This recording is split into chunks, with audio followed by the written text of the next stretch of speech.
Lalu apa dugaan penyebab satu keluarga tewas di dalam rumah hingga penyelidikan ini melibatkan Ditreskrimum Polda Metro Jaya? Kita tanyakan ke kriminolog Universitas Indonesia Adrianus Meliala. Pak Adrianus, apa kabar Pak? Kabar baik, Mas. Eh, Tampaknya pihak kepolisian punya tantangan yang cukup besar untuk mengusut kasus ini. Anda setuju atau punya analisis lain soal ini?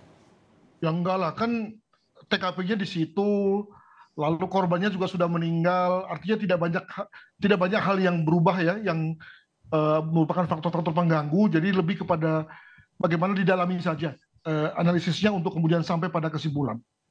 Jadi langkah-langkah yang Anda lihat dari pihak penyidik sendiri untuk mengusut kasus ini sudah tepat atau masih ada hal lain yang tampaknya harus segera dilakukan sampai ketemu puzzle demi puzzle untuk bisa terlihat begitu benang merah dari kasus ini?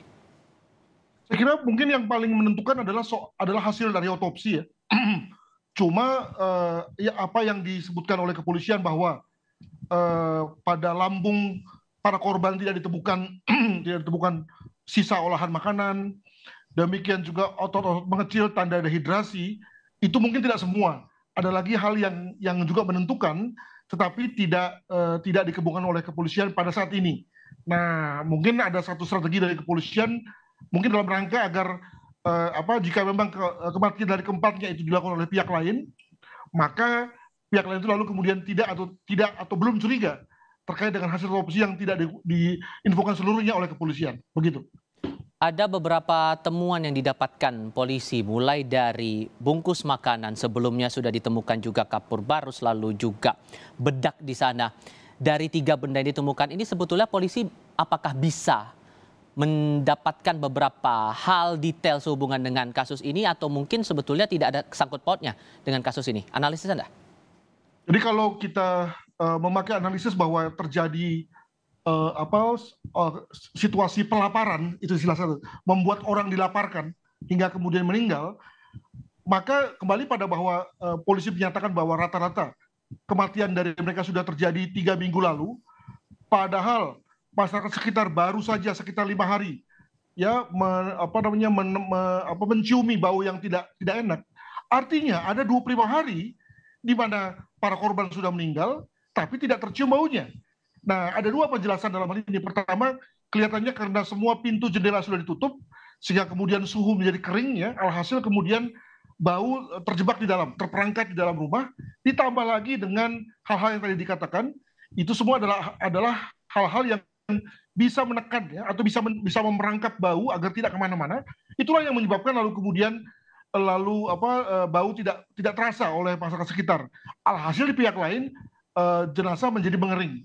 Nah, yang mau saya cermati adalah bahwa apakah memang hal ini memang suatu upaya dari pelaku pembunuhannya misalnya, untuk membuat orang lain tidak curiga, atau ini bagian dari ritus, bagian dari satu kelengkapan upacara bagi orang-orang yang memang punya satu cara berpikir, berkeyakinan yang agak ekstrim, yang saya dalam beberapa media saya katakan sebagai memiliki kecenderungan apokaliptikal ya, ingin mati, ingin segera meninggalkan dunia karena ingin segera datang atau sampai kepada dunia nirwana, begitulah kurang lebih yang mungkin saja dialami oleh mereka. Begitu. Jadi motifnya ini memang disengaja begitu untuk dibunuh atau bagaimana?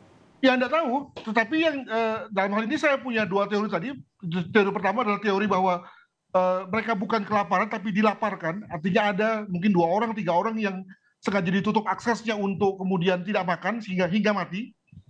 Nah, kemudian ada pertanyaan, lalu yang 2 yang lain atau 1 yang lain itu gimana? Kenapa harus mati juga?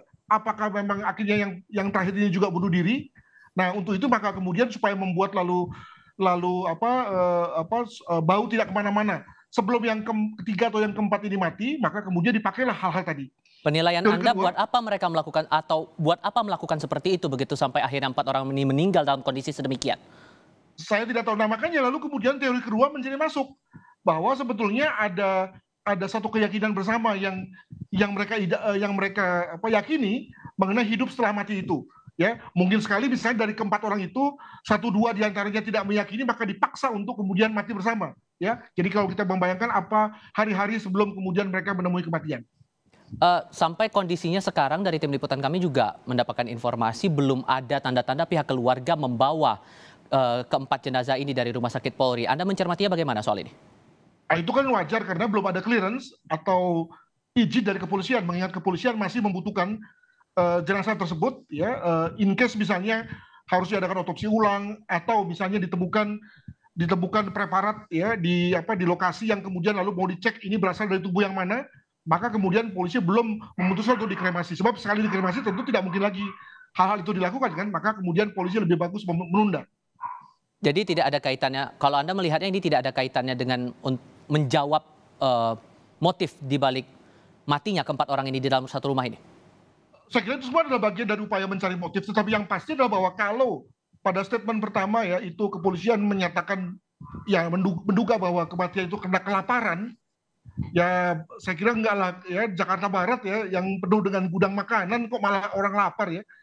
Dan juga kalau dilihat dari lokasi di mana sebetulnya mereka adalah keluarga kelas menengah, maka rasanya tidak mungkin untuk tidak bisa membeli air, beras, dan seterusnya. Jadi mereka berada pada posisi untuk intensional, dengan sengaja mengakhiri hidup. Cuma tadi, apakah ini memang mengakhiri hidup semuanya yang memang sedia untuk itu, atau hanya ada beberapa, sehingga tadi saya ambil contoh, pasti ada 1-2 di antaranya yang kemudian lalu memilih bunuh diri dengan cara yang lain. Atau yang kedua adalah bahwa konteks bunuh dirinya itu adalah dalam rangka tadi mengakhiri hidup untuk suatu keyakinan, satu cara pandang yang saya sebut sebagai apokaliptikal, ya, mengenai satu pandangan-pandangan tentang hidup sesudah mati. Begitu. Maka anggota keluarga inilah yang menjadi penting kesaksiannya, karena dari pihak warga sekitar juga menilai tidak ada percakapan lanjutan sebelum mendekati dugaan hari kematian keempat orang ini.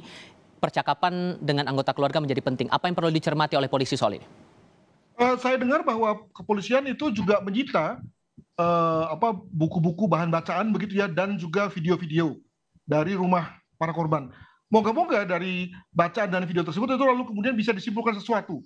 Sebab misalnya kalau memang mereka benar adalah pengikut satu aliran yang ekstrim, ya, maka tentu akan terefleksi dari jenis bacaannya, ya, jenis video yang kemudian mereka tonton, sehingga mungkin dari situ lalu kemudian inspirasi untuk mengakhiri hidup itu menjadi muncul, ya, dengan cara seperti ini. Atau mungkin juga nanti di sana ada surat-surat yang menyatakan misalnya ajaran dari sang pimpinan mereka untuk agar mereka mati misalnya. Nah, hal itu lalu bisa menjadi satu clue bagi kepolisian untuk mengungkap kasus ini dengan cara melibatkan pihak lain yang lebih banyak. Mungkin begitu. So what's next? Apa yang harus dilakukan penyidik berikutnya agar kita tahu nih penyebab 4 orang satu keluarga ini mati di dalam satu rumah ini? Saya kira kita perlu beberapa clue tambahan, ya.